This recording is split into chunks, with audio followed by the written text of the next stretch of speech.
they didn't have a predator until now. Here is a male and female jumping spider. They make one deadly duo.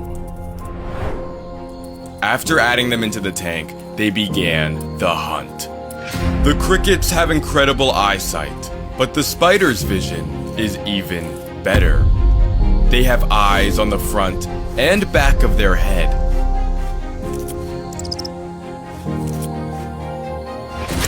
With only one bite, he is totally paralyzed. It was time to enjoy her hard-earned meal.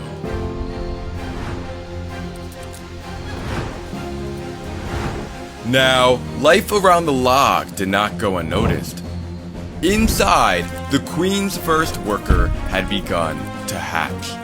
The queen helped her emerge from her cocoon until she could stand on her own 6 feet. She was the first